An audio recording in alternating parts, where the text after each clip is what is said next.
Ladies and gentlemen, my name is Striketh, and today we're going to take a look at a couple of warrior decks that I've had some very good success with and that I would like to share with you.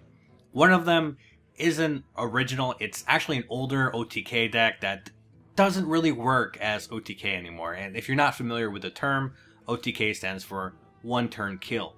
However, it is still, while very gimmicky, a very good deck, and it has some very interesting aspects to it. And I would like to talk about that a little bit, why it works, and why it doesn't work as well. And then, of course, my Yar Miti deck, which relies on pirates. And not just pirates, but some other things. And I'll talk about how I originally built that deck, and how I transformed it into what it is now. But let's hop into the OTK deck first. So, if you know anything about how these work, you'll see some pretty standard cards here. The way OTK works is, at least with this build, it focuses around Alexstrasza. On turn 8, if you have a coin, or turn 9, you throw out Alexstrasza, you do 15 damage to the enemy with Alexstrasza, and then you have your 8/8 on the board. And generally, you should have your Gorehel already equipped before that, and so right now you throw out Alexstrasza, do 15 damage, then the next turn, you do another 15 with Alexstrasza and the Gorehel. All these other cards are basically all your control cards, and they prevent the enemy from doing things and getting other cards on the board that will interfere with this combination. And they will basically prolong the game so you can get to turn 8 or turn 9 and throw out this stuff. Now, there's a lot of old posts on the internet that talk about throwing out Alexstrasza at the same time as Charge. As you can see, Alexstrasza costs 9 mana, Charge costs 3 mana. So even if you're on turn 10 and you use a coin, well, that only gets you up to 11 mana. So I'm fairly certain that Charge used to cost 2 mana, and they nerfed it, per se, and made it cost 3 mana. And this is actually pretty significant because a lot of things don't work as you would expect anymore, because Charge is, 3 mana instead of 2. So that's kind of where the whole one turn kill with Alexstrasza thing came from, because you could literally do no damage to them the entire game. They're at 30 HP, and then you drop Alexstrasza, do immediate 15, and then you already have your Gorehel equipped, so you hit your Gorehel and then Alexstrasza again for another 15, and that, I agree, is completely OP. But even with a 2-turn kill, a 1-turn setup, it's actually still incredibly strong. My win rate with this is the best that I've had with any of my other decks and combinations. But a little history here. When I first started playing the Warrior, I thought the Warrior sucked. I built 7 or 8 decks. I couldn't figure out what was going on, why I kept losing. It was just like 5, 6, 7, 8 games in a row where I just kept losing and losing and losing. And I knew I wasn't making any really bad mistakes, and I wasn't doing anything necessarily wrong. What it came down to was that before I played Warrior, I played Druid and Paladin quite a bit, and I basically was building a Warrior deck like a Druid or Paladin deck, and you can't do that. It doesn't work. Warrior is very much an in-your-face, headbutt everything to death kind of playstyle, and you have to go into it with that. You don't really get second chances. If you make a mistake, then you've lost 8 health and you're never going to get that back. With a Paladin or a Druid or a Priest, you have the ability to heal yourself, and you can kind of come back from a mistake. Obviously, in higher level play, there's no such luck there. If you make a mistake, you're dead. But in the games that I'm playing right now, if you make a mistake, you can usually kind of heal yourself back.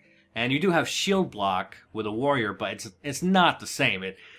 And you have some more limitations in that regard. So I've been playing this deck quite a bit, and the combinations in the beginning are basically, you want to get a Fiery War Axe right off the bat if you can, and I like to have some control cards in my hand. I just want to prevent them from doing anything until I can get enough cards out on the table. So just about everything in your deck is going to give you card draw, and you want the card draw. You want anything that is going to basically increase your card draw so that you can get Alexstrasza and Gorehowl quicker. The Wild Pyromancer is actually one of the key pieces to this deck, because you don't have something like the other classes do, specifically Mage, where they can just do 4 damage to everything on the battlefield. You, by default, can only do 1 damage to everything on the battlefield with a Whirlwind. Now you can set up a combination. You can drop an Azure Drake, you can drop a Blood Mage Thalnos, and that will increase your spell damage. But all these things have to be comboed together, and this makes this deck a little bit precarious and very reliant on card draw. If you don't get these combinations of cards, then you could be dead in the water by turn 5. And once you get behind with this deck, if you don't get your removal cards, or you just don't get the right cards to put everything together, or if Alexstrasza is literally the last card in your deck, you're probably going to fail. The way I see it is if I get into this deck and I'm playing through a game and I hit turn 10 and I don't have a kill by turn 10 and the game is prolonged, then I've lost. This deck has failed. So now you might be wondering, well, why is a Ravenhole Assassin here? And honestly, I've actually been thinking about replacing him with my Growmash, because for 1 cost more, you have a 4/9 with charge that I could enrage with an inner rage, and I could make him a 10/8. And of course, I could throw him out a turn before Alexstrasza comes out. So that could be very powerful in its own. However, the way I've been using Ravenhole Assassin is basically he's a follow-up. Let's say I get into a situation where Gorehowl needs to be used for clearing off minions with taunts and so on and so forth, because the biggest weakness to this deck are one of 2 things.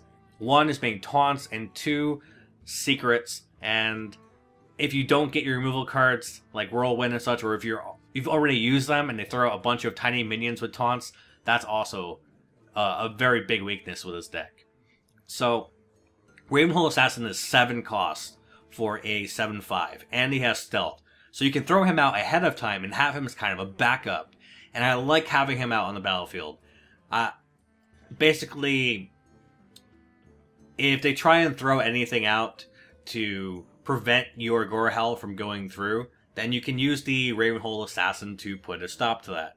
And of course, since he can't be directly targeted, the only way they can get rid of him is if they blow all their AoE spells ahead of time. So it can kind of bait out those really powerful spells that you wouldn't see otherwise. And that's kind of what I try to do with the Azure Drakes and the Gadget and Auctioneer and the Kor'kron Elite and the Acolytes of Pain, all that stuff. I try to just bait out as many of their skills as I can, so that when I do get Alexstrasza and I do have my Gorehowl equipped, then I can go for the kill and not have to worry about a Polymorph coming out or a Hex or something along those lines. I do not want any of those to be used on Alexstrasza, and I certainly don't want them to have any taunts left over.